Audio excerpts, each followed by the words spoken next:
morning, everybody. How are you this morning? We are Mortgage Pros 411. I am Audrey Boissonou with my co-host Kevin Casey, and we are joined. Hello, Audrey. We are joined today by the amazing Dr. Elliot Eisenberg, who is going to help us understand what the heck is happening out there. So before we dive in, I just want to mention that if you are in the San Francisco Bay Area on February 16th, the camp chapter there is going to be hosting Jeff Zimpler, who we've had on our show. He wrote the book Disrupt or Die. Really good guy. Yep. Great guy. And his book actually, so you would think, let me just take myself, for instance. If I read an entire book about things like social media and stuff, I would think my head would explode and I would have to, have some sort of medication. But no, this book is full of little tidbits that you could actually employ into your business, ways to get into 2023, where we should be embracing some technology, which we're working on some shows upcoming to help with that. So with all that being said, San Francisco Bay Area, it's in Daly City at this gorgeous venue from 5 to 7:30 on February 16th. Okay, so. And I just want to add, that book is excellent for real estate agents. So it's a great present to give your favorite real estate agent. It is phenomenal. Yep, I couldn't agree more. So he'll be there. It'll be great to see him. And so let's take a dive into what is happening. So this week is an action-packed week, as always, with mortgage. The Fed's meeting. We'll have the Fed update tomorrow. We'll know what our next increase is. And then we have, let's see, we have ADP on tomorrow as well. We have BLS on Friday. ADP and BLS, just to be clear, because Kevin yells at me that I throw around acronyms without explaining what the heck they are. So those are jobs reports, right? Automatic data processing comes out the day before the actual labor numbers with their estimate of private sector numbers, which in general has not been very helpful in projecting the following day's numbers. You know why they're not? Because they only report ADP's numbers. They're a company that does payroll. And if someone switches from ADP to prime pay, the numbers go down for ADP and it looks like, oh, it's bad for the economy. Or if ADP steals prime pay's clients, then it looks really good. I've always felt that those two companies and whatever major payroll companies should actually join up all their numbers and produce something really good. That would be a bonus. That said, ADP really does try to make it useful. They had actually hired a private consulting company. I forgot what it's called. Mark Zandi's the economist who does the release for them. And Zandi's a thoughtful guy. He's trying to, and they actually took a vacation for a couple of months and didn't put their numbers out because they were trying to rejigger their system. So give them some time. I'm optimistic that they're going to get a handle on this. So we know, Elliot, I don't know if you remember how much the BLS numbers. I know you love the BLS data. You always love the BLS data. Well, they're so accurate. They put so much thought, time, and energy into getting them right the first time. So we never have any monster revisions after they have released numbers and moved the markets dramatically, usually for the worse. Oh, wait. Well, maybe that's why ADP numbers are always wrong, because the other numbers are so wrong that makes the ADP numbers look worse. The important thing to keep in mind going forward is when they make the revisions, which they're going to make, and I'll get into that in a couple of seconds. Watch the direction of the revisions. If the revisions, because as an economist, I look at data, I make projections. And when we go into recession, the revisions are generally downward. So that makes everything worse. So if the revisions are all downward, that's meaningful in and of itself. The reason they have the revisions maybe are getting bigger at some level is because the initial responses to the surveys on the first go around are very low. And by the time they do the third call up of that place, that establishment or household or whatever it is, whether it's the household survey or the establishment survey, by the third call, they're back to where they were pre-COVID. So the data really is getting better as they go back a second and third time. And now why it's so bad the first couple times, we can wonder about that. But by the third time, they really have good data. So you got to give them a little slack because the response rates are crappy the first time around. All right, I'm not giving them any slack. These are numbers that move the markets dramatically. Okay, so let's talk about that just for a second. And this is, I don't know if this interests anyone else, but just indulge me for a second. So we are finding that a lot of these reports that drive economic numbers and Fed policy, et cetera, are based on some pretty, how shall we put it, unscientific data. Okay, let's call everyone and talk to them about what they think their house would rent for and throw that into an inflation number. What? Like, why? I don't understand the value. And so, who creates these CPI, PCE, and what goes into them? And then do they ever revise those, what goes into them, and change it? Who decides all that? So a bunch of economists get around there. These are economists who deal with indexes, price indexes. And price indexes are a complicated thing. They were established way back when the French developed them back in the 1850s or something. A guy named Mr. Pache and a guy named Lesperres were the first two people to design price indices. And one looked at the original price and compared it to the end price, and one looked at it at the end price and compared it to the initial price. So two different ways of thinking about it. And over time, the quality of these indices has definitely improved, chain weighted and all this kind of stuff. These really matter. And there have been steady incremental improvements in these indices that are out there. They're not just whatever. It's just some guy thinks up a basket and whatever. They've gotten better and better and better and better. They're not great. There are problems, but they're better than they ever were. So to be clear, a bunch of economists sit around and decide what goes into them? Well, they're based on spending patterns that the government provides from other surveys. Consumer expenditure survey tells us what we spend our money on. So we know what people spend their money on. With that, we can then make indices. And they make indices for urban and for rural and for older and for younger, because they can take that consumer expenditure survey data and slice and dice it accordingly. So it's based on real spending patterns. Okay, can I call these guys and just have a little chat with them? Maybe share some of our thoughts with them, because I'm sure no one else has done that before. I'm sure they'd be overwhelmed. I'm sure, yeah. No one ever talks to them. I know they're sitting around waiting for me to call, but oh my gosh, some of this stuff drives me a little crazy. Okay, so let's go back to, let's talk about the Fed decision tomorrow. Okay. So we've had some pretty humongous price increases. Our favorite moment on our show that we've been doing for almost 3 years was when you were kind enough to explain what the lag in the Fed decisions are on the economy. And you gave us a real life example of what to compare it to. Do you remember that, Elliot? I believe it was an illegal substance in some states.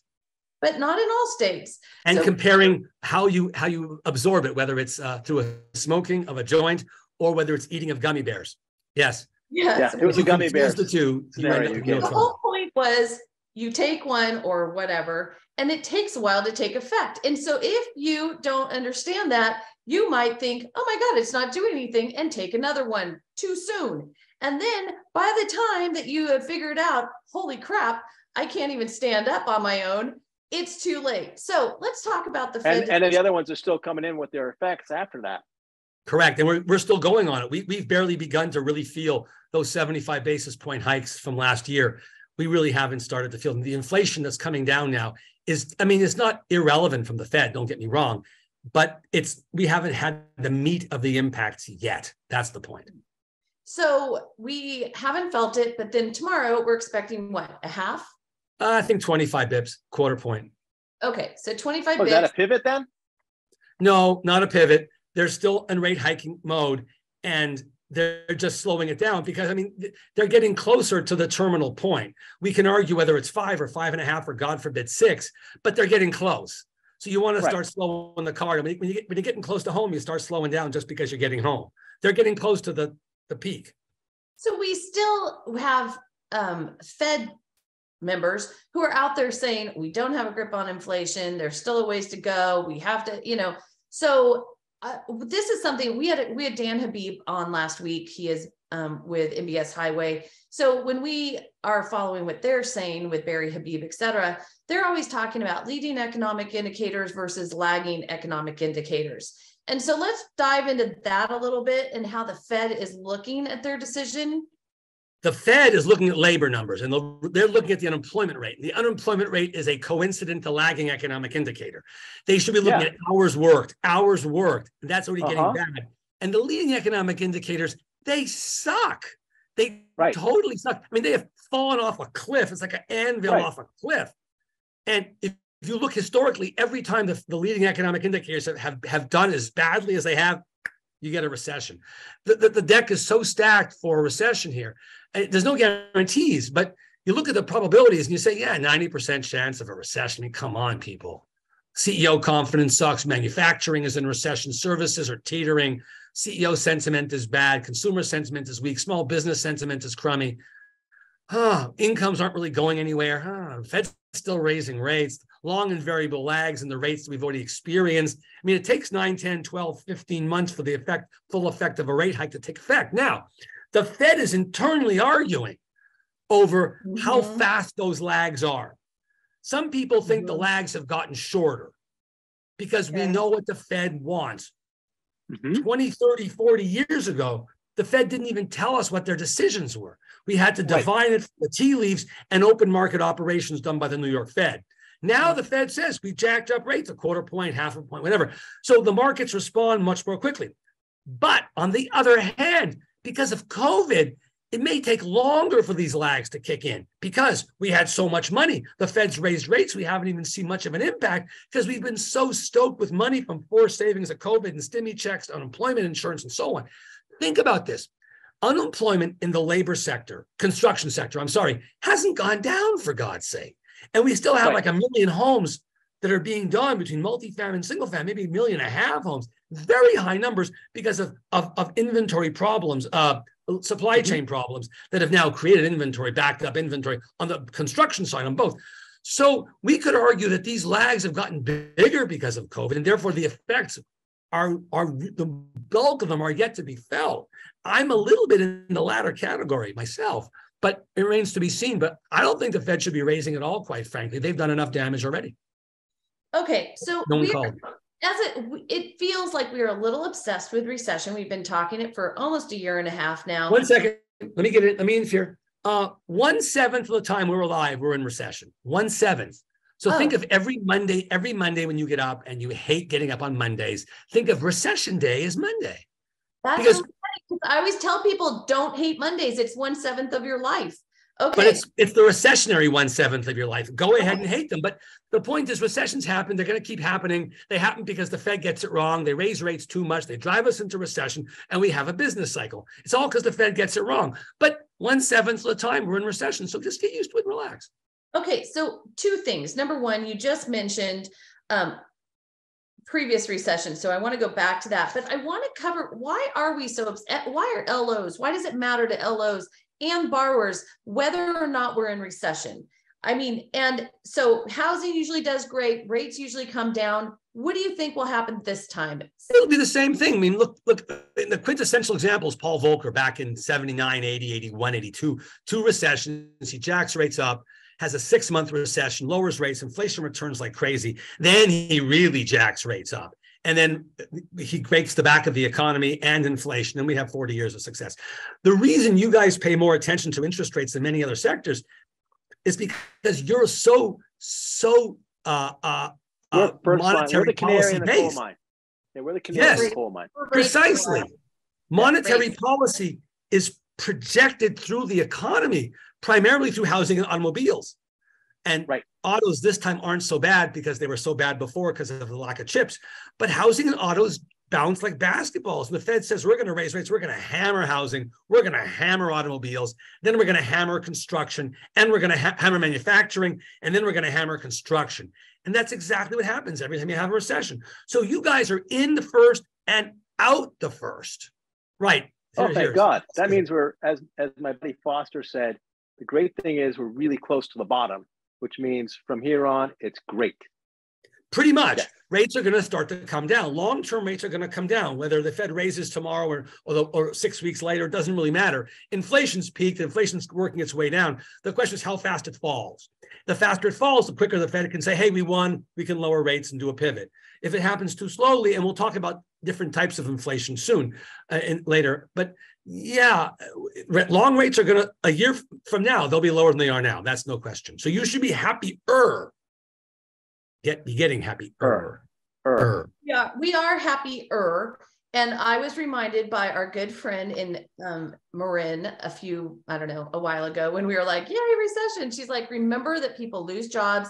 They are in trouble. There are issues, right? So, but it won't be as bad. And Paul Volcker, leaning back, Paul Volcker lowered rates like 1,200 basis points way back in 81 or 82. So there's huge reduction in rates that follows when the recession hits. So I guess that the current Fed is concerned they don't want to repeat Paul Volcker, where they take their foot off the gas too early and then end up with inflation continuing to rise after they think it's under control, and then we're all SOL. Kevin, do I need to explain to you what SOL means? I think you're good on that one. Thank you. But the other thing the Fed has said is they also don't want to take their foot off the gas and then have everybody jump in and think it's a bull market and start buying stocks and have the stock market take off like a rocket. And that's already a problem. Financial conditions have gotten better. Interest rates are down. Spreads between treasuries and high yield bonds and whatever have narrowed. And the Fed's not really happy. They don't want to see things begin to start percolating up again. They really want to bring things down. And to the extent that the markets fight them, they may have to raise rates more or longer or keep them higher or whatever it is. But it's not good. That's not a great thing. But yes. But just a reminder that the National Board of Economic Research makes the decision whether or not we are in a recession.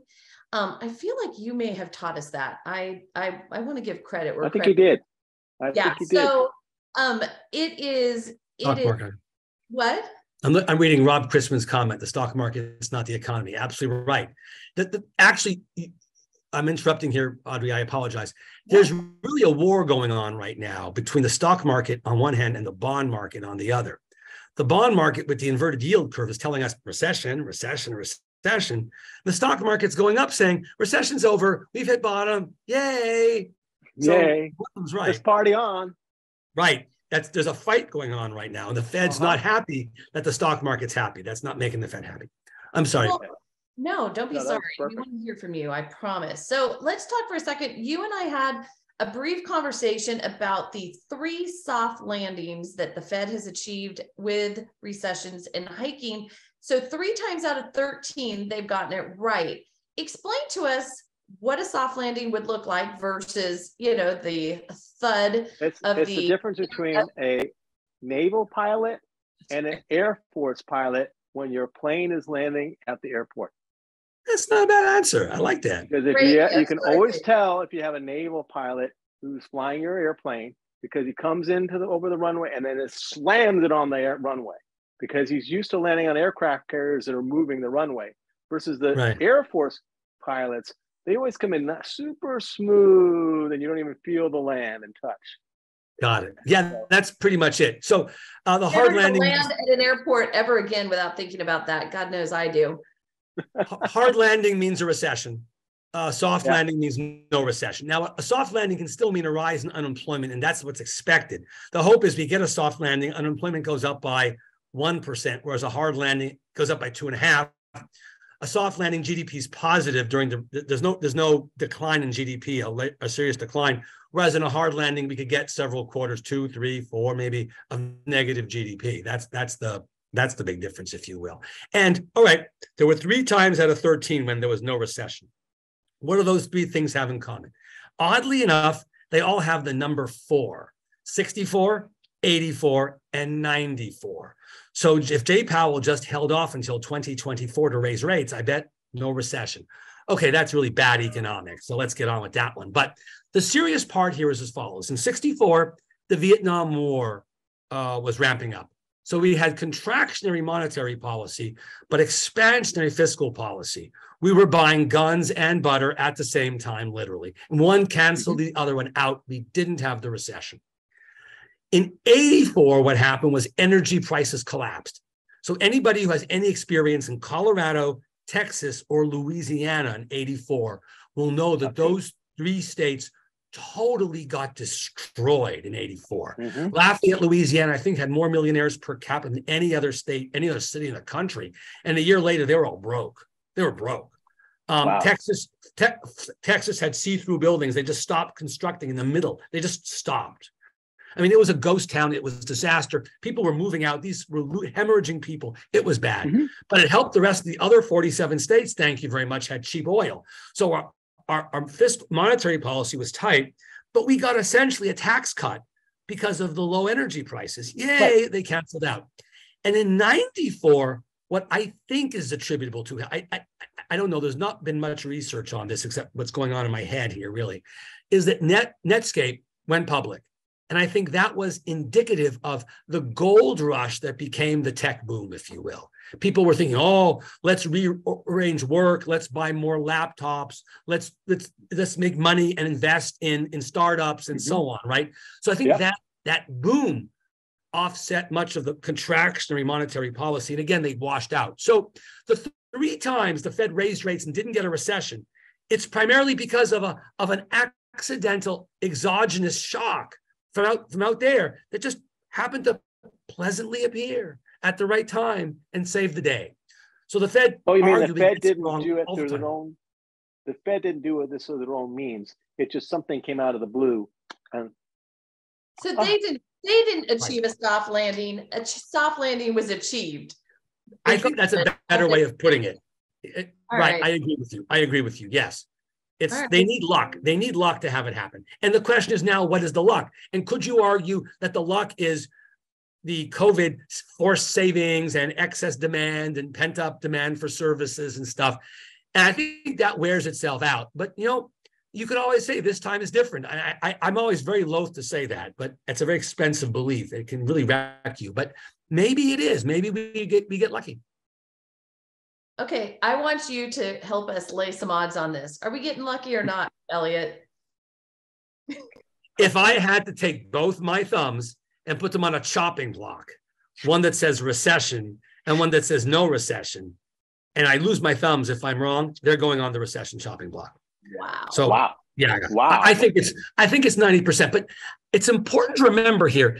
There's not only is it important to know we're going to have a recession, the other question is how bad will it be? Right. That's important. So, all recessions aren't the same. We think back to the housing bust of 07, 08, 09 is a terrible recession. We think back to the 80, 81, 82 Paul Volcker recessions. It's really, really bad. If you're old enough to think back to the 73, 74 oil embargo, those were the 3 worst recessions since the Depression. They were all 16 months or longer. All the other recessions since the Depression in 29, 31, 32 have all been 10, 11 months or less.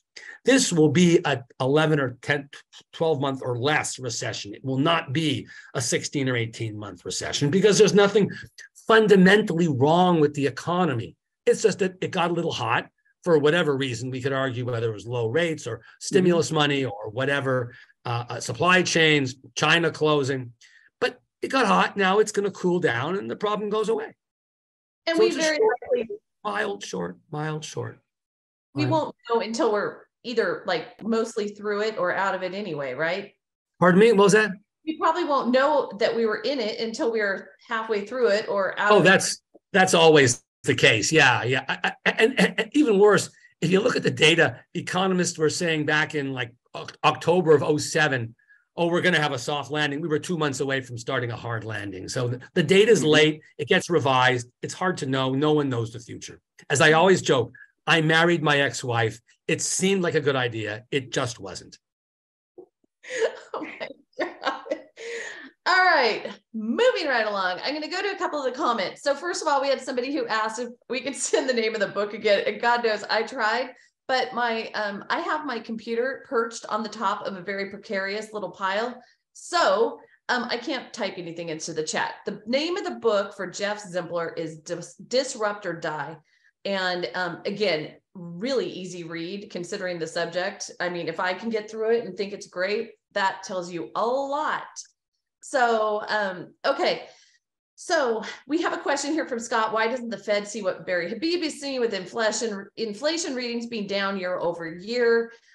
So why don't we take that one for a moment? All right. So the issue here with the Fed is as follows. Inflation's coming down. There's no doubt. Inflation peaked out in I think June or July, I can't remember, at 9.1%. It's now 6.5 on the CPI, overall headline CPI. Mm-hmm. And the Fed says, okay, great, no one cares. What they're saying is, look, first look at core inflation. Core inflation excludes food and energy. The reason we exclude those things, we exclude them generally, but especially now, there's the war in Ukraine that caused food prices just to go crazy, right? Mm-hmm. And energy prices as well. And COVID also caused energy prices to collapse. Then the war caused them to skyrocket. So the change in energy prices from trough to peak was exceptionally large, generating a lot of inflation. So the point is, let's drop off food and energy because they're generally bad indicators of what's really going on. They're just bounced because of weird wars and weather. And then the Fed says more. It says, let's now take away goods prices because goods prices have totally rolled over. Year-over-year inflation in goods is now down to 1%. It's very low because we have sated our demand for goods. We have Pelotons and bar sets and pergolas and pavers and whatever. So we don't need that stuff. And that was a COVID problem. The demand went up because of COVID. The supply chain snapped because of COVID. Now things are getting better because we're post-COVID. So get rid of food, get rid of energy, get rid of goods, and now also get rid of shelter. Because home prices and rents went crazy because of COVID. Everyone wanted to get away. I was living with Kevin at the time, and Kevin's a nice guy, but he was seeing too many friends. He was like kissing everybody. And I was like, your bubble's too big, Kevin. I got to get out of here. I'm moving into my place on my own. It's going to be small. I can't afford much, but I'm out of here. I don't want to die. So everyone wanted to get away. So the demand for housing, so housing prices went up because of COVID. Interest rates went to zero because of COVID. So the Fed's idea here is not to get rid of things nilly-willy. It's to understand the baseline inflationary level that will persist, essentially, once COVID kind of goes stage left like it is now. And that's essentially services. And they want core services. So they exclude energy from the service side. If you look at service data, it's not so hot. And service inflation, CPI, continues to rise. Even though overall inflation is dropping like a rock, it's because goods inflation is collapsing and services are still going up. And the Fed says services are going up. The reason why is because wages are going up. Because services are primarily wage-based. You want a massage, it's an hour of someone doing this. You want a manicure, pedicure, it's someone doing this. This is all labor. If labor goes up, services go up. Services go up, they're a huge chunk of the economy. We have to break the back of service inflation. And the way to do that is to get wage inflation down. And the way to do that is to raise unemployment. So that's what's driving their decision. It's not overall inflation anymore. It's this inflation minus goods, minus services, minus shelter and goods. Super core. So the other way, we're going to get together, order some shots, and then we're going to discuss all the things they decide are excludable and how what a good idea that is. But with that being said, can I just add a little caveat to the wage inflation? Is there's a lot of people that learned during COVID that, oh, I can get by without working, and they're now doing that. And that's a real problem. Yeah, the other thing they're doing is they are working, especially in Silicon Valley, 2-3 jobs. And they tell their bosses that they're doing 2 or 3 jobs. So it's not uncommon to have someone who works at Facebook, Google, and Apple. And it's like, maybe not those 3 companies combined, there would be a conflict over there, but similar kind of stuff. And so Apple lays them off. I still have 2 other jobs. I'll go find a 3rd one again. I'll go work for somebody else. Salesforce. Yeah, Salesforce or whatever it is, and that's going on right now in the economy. That's not the Fed can't stop that. No, only Congress and the executive branch can solve that, and they're both making it worse. The legislature can't pass an immigration bill, which we need desperately, and bring people in, and then the executive branch makes it worse because President Trump made immigration more difficult when he became president. In his defense, I never understood that. He didn't know about I thought he was a Republican, and Republicans generally want cheap labor. And I'm not even going to go there to stop cheap labor. But so he does that, and then Biden comes in, and Biden changes a lot of his policies. He X's out lots of Trump's policies, but not immigration. Yeah. So now we have as I joke, a stupid bipartisan immigration policy that's bad because of Congress and made worse by the executive branch. So we really, this year, actually, data came out just yesterday on immigration. There were 1 million immigrants last year into the US. There are like almost that many into Canada, and they're a tenth our population. I mean, so we could do better on immigration. We should. We need it. Our labor markets need it. I know countries small countries that accepted more immigrants from Ukraine than we have total. Yeah. And this is a loss for us. This is a loss. Yeah. These people who would move to the US, move to Australia, Canada, Britain, New Zealand, whatever, Germany, come on, man. Who wants to move there? They want to come to America, damn it. They do. Okay. All right. Enough of that. Home price appreciation, moving right along. So we had Case-Shiller and FHFA come out with their home price appreciation. I would like to take 2 seconds to remind people the difference between appreciation and median home prices. So median home price is the price, you look at all the homes that sell in the country or city, and let's say make it easy, there's 11 home sales, 11. The 6th is the median. There's 5 below it and 5 above it. And the reason people like the median is if some multi-zillion-dollar home sells to Audrey Boissonou for like $27 million, it doesn't change the median number. It's still the 6th house. The average will get pulled up a lot by that high-end, super expensive $200 million homes to moguls. So people usually refer to median home prices and not average because they're much less sensitive to outlier data. That's the median. Well, the other question was, but the problem with the median is you hear, home prices went up by 5%. My house went up by 5%, and it's not true. That just means that homes in the middle, there was more of sold than were not sold. And if you think of a distribution of houses, it starts, there's low-end houses, then goes up a lot of big median, middle, the middle's here, and then it tails off and it goes on forever because there's 10 million, 20 million, 30 million, 40. It can go on and on and on and on and on at the other tail. And then the Case-Shiller data, that was the other question, the median home, the appreciation rate. Case-Shiller and FHFA came out with their. Case-Shiller and FHFA are really good indices. They're different, but they're really, really good. What makes them particularly good, and they're better than the NAR. I mean, better is a wrong word. NAR comes out quickly, which is very advantageous. But the NAR data is dependent on what sells that month. So if cheap homes happen to sell that month or expensive homes sell that month, the index can bounce around just because of the mix of homes that sell that week or month. The FHFA and Case-Shiller look at the same house being sold years later. And that solves the problem of mix of homes. That's brilliant. Because that's what people want to know. How much did that house go up in value or go down in value? And that also generally tries to take account of home improvement. Because the home isn't improved all the time. So you're getting a much better data. The problem is both FHFA and Case-Shiller come out later because they're better. Moreover, Case-Shiller comes out even later because when their data came out today, that's a combination of an average of like September, October, November. It's an average of 3 months. So the September data still had rates that were much lower. So it takes a very long time for the Case-Shiller data to really capture a rise or a decline in rates. We've had both a rise and a decline in rates. So the Case-Shiller is months late. But those are better data to look at, FHFA and Case-Shiller. And Case-Shiller data declined now for the 5th or 6th straight month in a row. Didn't fall by much, 0.3 of a point, but it keeps falling. And I think San Francisco had the biggest decline in the index. And they're the first city in the country, I think it was also, to show year-over-year price decline. This is meaningful, not so much that it's more that San Francisco is the leading edge. Other cities will follow San Francisco in. But what's equally important is inflation's been strong for the last while. We've had 6-7% inflation.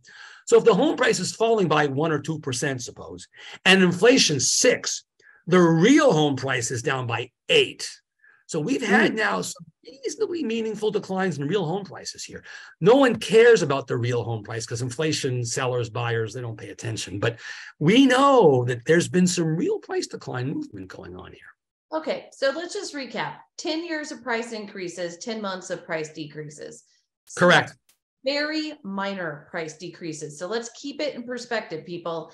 these screaming headlines are very dangerous to follow. You have to really dive into the information. And why does it matter to LOs? One more time, because we are talking to realtors and borrowers, and they are reading these headlines, which are a bunch of bupkis often, and we need to help them understand what is real and true. So with that, something else, I want to add something to that. Yes. And how many of you, I mean, philosophical question, how many of you every month invest in the stock market through a 401k or a 403b or just a savings plan? Right. Do you know what you paid for your Google stock that you bought 3 years ago? No clue. No one knows.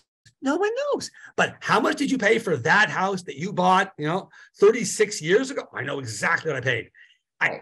We have an irrational attachment because it's a very bulky purchase. You don't make them that often. You remember each housing purchase and sale you've ever done your whole life.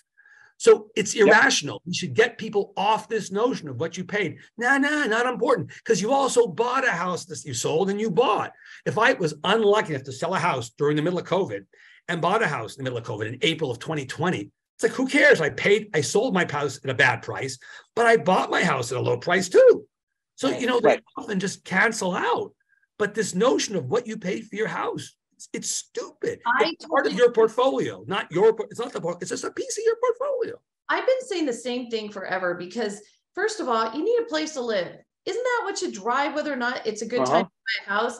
Number two, you don't reap a gain or a loss unless you sell or buy. So if you have just owned your house for 30 years, you haven't achieved anything except around paper. So who cares? So I think, again, there needs to be more of a focus on, okay, is it a good time to buy a house? Well, do you need a place to live? Then yes. You can't live in your portfolio, and renting is not free. 13, 14 years ago, in the housing bust, rents were very low. It made sense to ditch your house and rent an apartment. But now rents, while they're coming down month over month a little bit like home prices are, they're still objectively very high. So it's if you go into the details of what you pay for with your mortgage payment every month and how much is deductible and how much goes towards principal and how much, your home appreciates each month as you're making your payment. Like, to buy a house is a screaming buy decision. When you look at it that way, it's like, wait a minute, part of my payment is principal. That's me paying myself money. The next part is interest that I get to deduct a third of. Often. And then you sell it, you can sell it tax-free, $250,000 or $500,000, depending on your marriage. Yeah. So it's amazing. So with all that, people, pending home sales in December of existing homes, which is 90% of the market or so, we're up 2.5%, which is not bad for December. November's numbers were revised up from negative 2.5% to negative 1.4%. So they were revised better. But December is usually a down. Yeah, exactly. I like the. Yes. Although we were down bottom of the curve. 40, okay. Although we were down 33% year over year as far as home sales go, we have eaten into the number because we were down 38% year over year. So we are coming out of this, guys. And again, we are for December, right? I think we really are coming out. If you look at the data historically for existing home sales, they rarely ever get below 4 million. You go back 30, 40 years, I think I have data back to 1990 from NAR. And there are a couple times where it's fallen below 4 million, but it generally runs back up above 4 million very fast. We were at 4.1 million. The latest data came out 4.03 million. So you're still above 4 million. We've come down from 6.5 million, 6.7 million, right? We've made a huge decline in home sales, but we're very close to the bottom. And now with rates declining from over 7 now to 6.25 or so, this should really be the bottom of home sales activity. Prices may come down a little bit more, but sales volume should now be going back up. And it's not going to return like it was anytime soon, but the worst is probably over. And again, like if you're in an area that went up exponentially during COVID and Phoenix, I mean like full appreciation, Austin, then those are the places Boise. Coming down. Okay. Boise, Austin, San Jose, I think was on the list. And what was the other one? There were 4 that Goldman Sachs. San Francisco. Austin, Boise, Phoenix. I think it was one of them. I think Phoenix, I think you're right. So I thought it was interesting too. Personal spending was down 0.3 or 0.2 in November. It was revised lower. also. So the Fed is helping to kill demand. I mean, that is happening. Credit card rates are through the roof. I mean, it's credit debt is way up. So savings rates are down, spending is softening on services. So when they look at retail sales, there's two types of data they give us on spending: total consumer spending, which is the big kahuna, 70% of GDP. And then they also give us retail sales earlier in the month. Total spending comes out end of month, but retail sales come mid-month. Retail sales are things you bring home in a box or a bag. They also include restaurants and bars, because that's retail sales. And the magical thing, or the negative thing, was the last couple of months, retail sales have been declining. And the new thing is sales in bars and restaurants are weakening. And that says households are pulling back. If you're not going to bars, we couldn't go for years. It's Rob Chrisman's favorite economic indicator is how many people are in bars and restaurants, and specifically high-end bars and restaurants. Kevin's favorite economic indicator is tower cranes and shipping containers. And yes. My favorite indicator is the attractiveness of hosts and hostesses in restaurants. If they become increasingly attractive, it means they have nothing better to do. They have no options to do sales or make movies or whatever. So focus carefully on the pulchritude of your waiters, waitresses, hostesses, and hosts in restaurants. Wow. That's a good one. We all have different taste levels. I'd like to see how that plays itself out. So the Dr. Elliot Eisenberg School of Thought on recession on economic indicators is how hot is your hostess? Great. Okay. Well, we love that. Host and hostess, both. Oh, so sorry. We are not discriminating. I gotcha. Right. So I just wanted to, speaking of our illustrious Dr. Elliot Eisenberg, for Grant, who was talking about your description of the Fed and the Fed hikes. If you go back to our YouTube channel, I think it was when you were here in July is when that happened. If you wanted to find that and watch it, it is damn funny. Ugh. Another way to think about the rate hikes, and the Fed's doing two things. The Fed's raising rates rapidly, fastest in 40 years since Paul Volcker, 80, 81, 79, whatever. And then they're also off promising to keep them high. And when they make the press statement tomorrow at 2 p.m., 2 o'clock Eastern time, and the presser at 2:30 Eastern time, the market's going to be very focused on that, about how much more they think they're going to raise. And if there's any indication that they're prepared to lower rates towards the end of the year. If they say no, we expect to have no rate cuts through the end of the year, that's the market's not going to be thrilled. The market knows that's a possibility, but they're not going to be thrilled. And the way I think about that one is different. Don't think of marijuana now.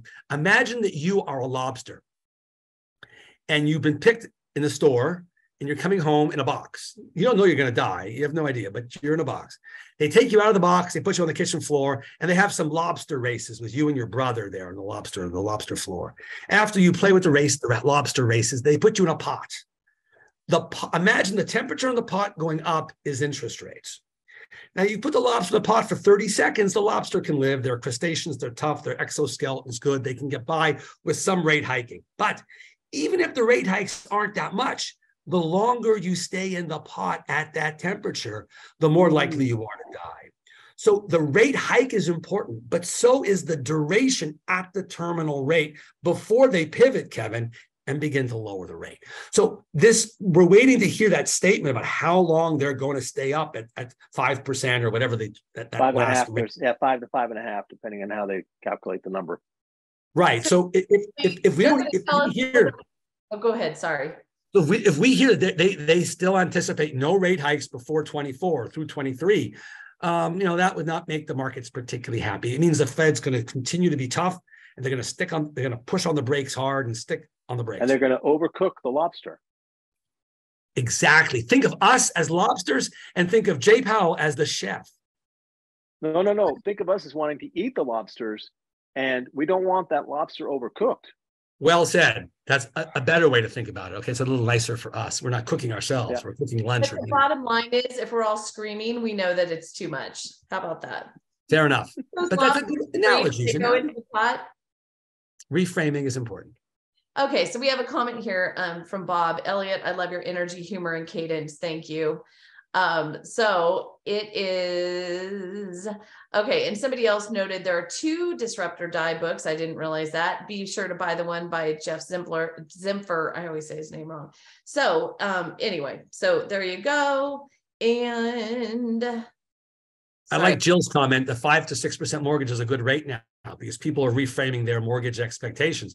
They're no longer thinking that it's got to be 3.5 or 4. They're making pieces, 5 steps in the death process. Maria Kubel-Ross, it's negotiation, anger, and then finally acceptance. Well, people are now beginning to get to the acceptance phase. That is always part of our transition that we go through in our industry, isn't it?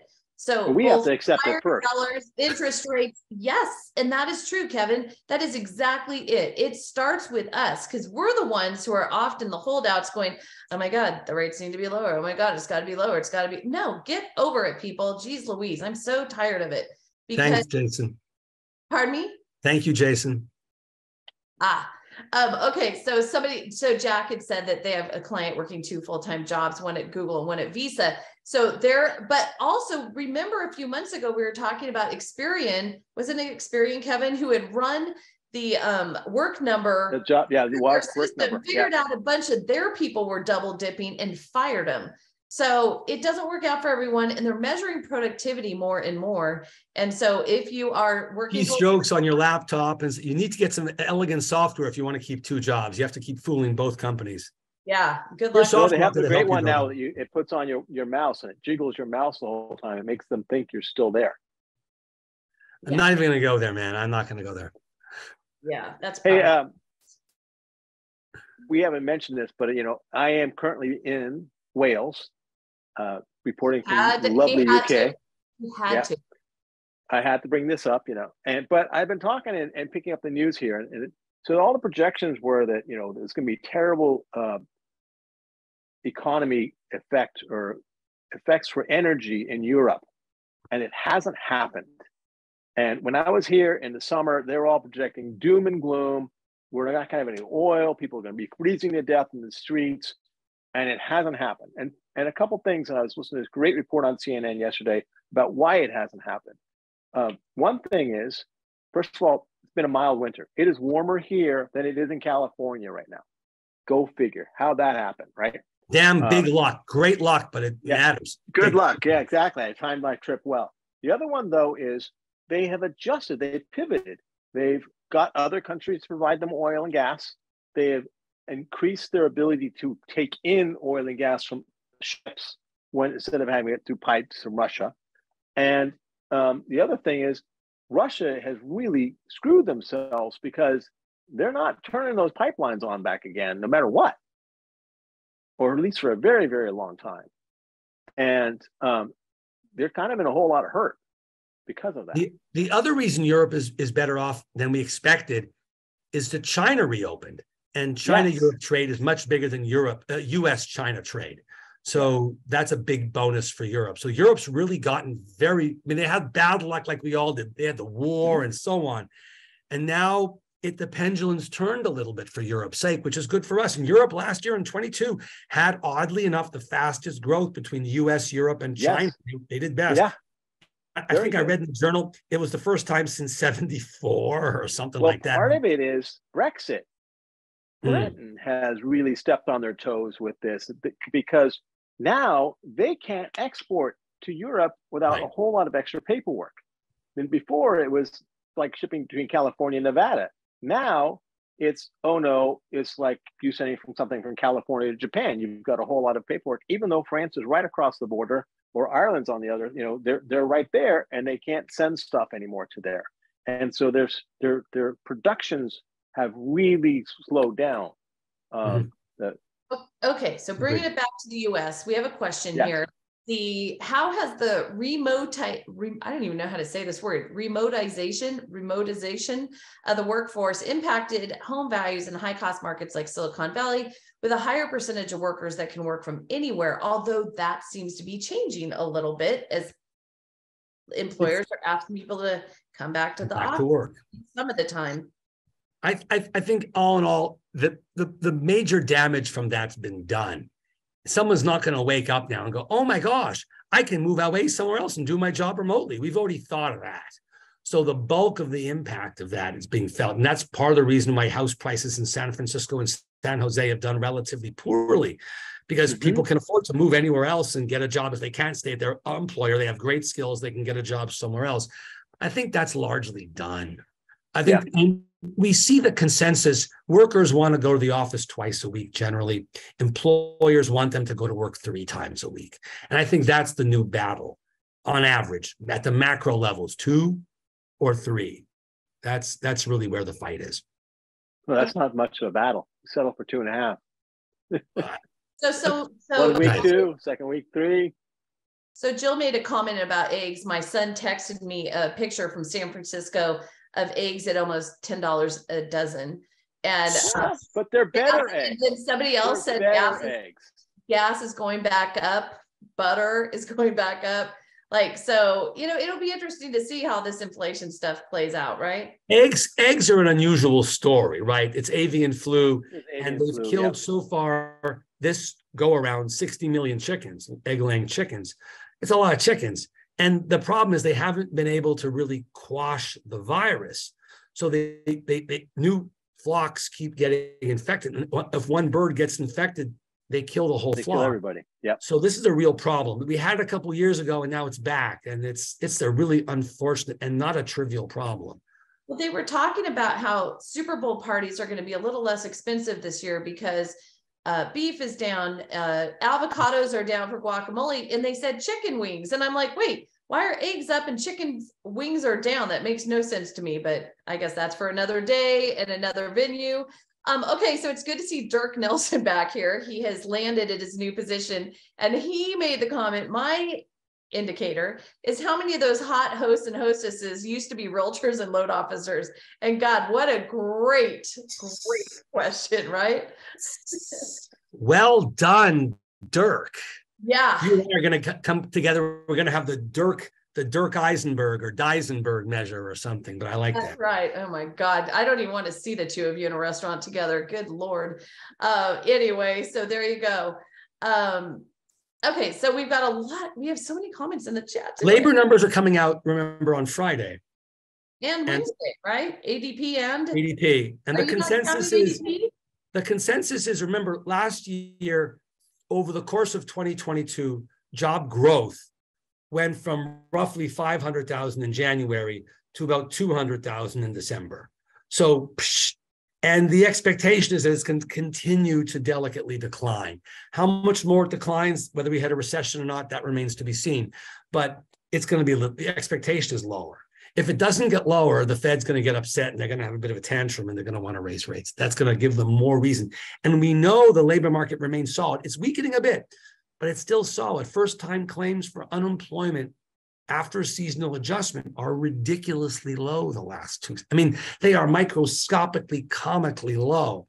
So the labor market's not cooling as fast as we like, which means net job growth is probably going to be maybe a little better than we thought, or not low and not that low.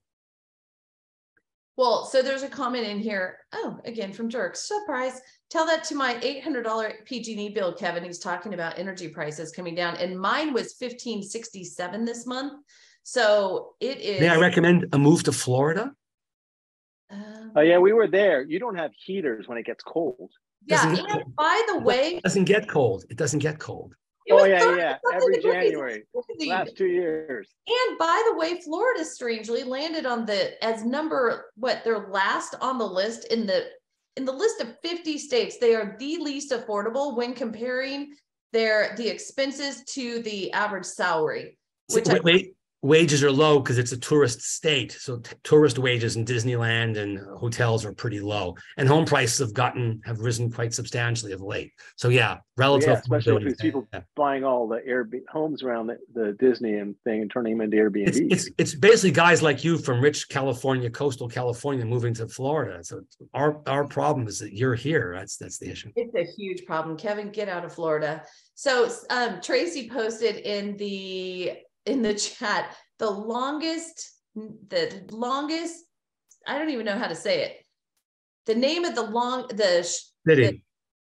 Thank you. Somebody jump in here because I can't handle it, obviously. Anyway, there is this, those Welsh names are out of control. You read a when you're driving through that, and it's insane. So anyway, if you're curious, where all the signs longest letter name or longest name of a town is in Wales, there it is. So you can go check it out. Well, for the good news is I'm in the town with the shortest name. It's only got 4 letters, and I still can't pronounce it. Cute. Funny. How are house prices there, by the way? They're not bad. $250,000 for a 2-bedroom, 1-bath. Oh. Now that's a little deceptive because these homes are the smallest things I have ever seen in my life. I have to duck all the time to go through doorways, and sometimes I have to duck just to go into a room. I'm only 6'1". Right. But I think everything is built for people that are 5 foot tall. And they're 400-year-old homes or something. Yeah. When I stand up in an airplane underneath the little overhang, I don't have to duck. So it's perfect for me. Perfect. Okay, so mortgage applications are improving. Granted, they're down big time year over year, but we've gone from down 39%. Sorry, we've gone from 45% decrease in mortgage applications year over year. Now we're at 39%. We're coming out of that, right? It's the bottomless hit, right? It really has been. Exactly. And on then refi and on first-time purchases. It's not going to be great, but the bottom was hit December, November, maybe January, but we're there. The other thing that's good to know is that delinquencies are still really in check. So 30 days. Unemployment's very low. Right. Mm-hmm. So 30 days have edged up slightly from 2.8 to 2.9%. That's 1/10. 90 days in foreclosures are unchanged. And so 0.3 for foreclosures, 1.2% for 90 days. Those are really good numbers historically, thank God. So good to keep an eye on that. And again, I mean, I'm seeing headlines where we've hit the bottom. Like this is like the perfect time to buy because rates are coming down. The values have leveled off, except for in the places that you noted. The thing now that it's important for the realtors to do is to tell buyers, look, inventory is now pretty good. It's not phenomenal, but it's been for a while. Buy your house now, get the mortgage you got to get now at 6 or whatever it is, and refi later in a year when rates are down. And hopefully the agent that you're working with will have a loan officer, a lender that will give you a cut rate price on the refi down the road. If that's a cool way to get business, because you need the business now. In a year when rates are lower, you're not going to need the business. So work with a realtor and tell them, hey, if you get me business, I'm going to not only give them a good rate now, the best I can get, I'll give them a deal in 12 months or 18 months when they refi. Right. I am seeing some people do that. And remember, cash buyers are still a big part of the market. We've gone from 14 to 16%. We were at 16, we've gone down. Now we've gone back up. So that's a big chunk that doesn't get calculated into some of these numbers. So all in all, if you were to summarize for how are we doing, what's going on? I think the issue is housing market has bottomed out in terms of volume. It's near to bottoming out in price. It'll get a little worse on the price side. But you see the price declines now are 3/4 of a point. They aren't 8/10, 9/10 a point like they were back in August, September. They're coming down. So price declines more. Sales activity is bottomed out. And we are heading for a recession, but the recession will be brief and not that deep. It'll be an 8 or 9 month recession is my guess, as opposed to a 16 or 18 month, which is terrible. And it won't be that deep either because the Fed will start to lower rates the worst in 24. Well, all in all, even if it were deep, we're going to be fine. We always get these cycles. We will make it to the other side. You just have to hang in there. Again, this is why we don't buy Ferraris in our best year of income. So hang in there, guys. There is a lot coming that is good. So it feels like we're through the worst of it and we're coming out on the other side. So glory, hallelujah. But, that could change on a dime. So stand by, right? It should be okay. I mean, the recession will be mild. It'll be mildest recession. It really will be. The stock market may bounce more between now and then. There'll be some, I think, negative in the stock market. Yeah. Well, I mean, that happens, right? So, and Dirk's like, anyone want to buy a used Lamborghini? And the answer is no. So with that, it was great to see you, Elliot. Thank you. Love you so much. A real quick thing. If anyone wants to watch the past episode with Elliot where he talks about the gummies, It was on July 26th, and it's titled on YouTube. Guess what the title is? Like taking the gummies? Cute. That's the title. May I remind people, if they want to hear from me 5 days a week, 70 words on economics, the easiest way to begin getting that 70-word email daily, take your phone and text. It's an email you're going to get, but you're going to sign up by text. You're going to text the word bow tie, one word, bow tie, to the 5-digit number 66866. Bow tie is the content of the message, and the phone number is 66866. You'll be prompted for an email address. You'll hear from me every day. I get it every day. It's great. Usually funniest. Thank you. Thank you. You will enjoy it. Palatable, and it's always something random. Like you're like, holy smokes, where did that come from? So we love you. You're the best. And we will look forward to seeing everyone next Tuesday. We don't have a Down and Dirty this Thursday, but we'll see you next Tuesday with Cindy Ertman. We are very much looking forward to that. And with that, have a wonderful week, everyone. Mwah. Thanks, guys. Bye. Thanks, Elliot. Take care. Bye, guys. Bye. Thank you, Kevin. Thank you, Audrey. Thank you. Bye.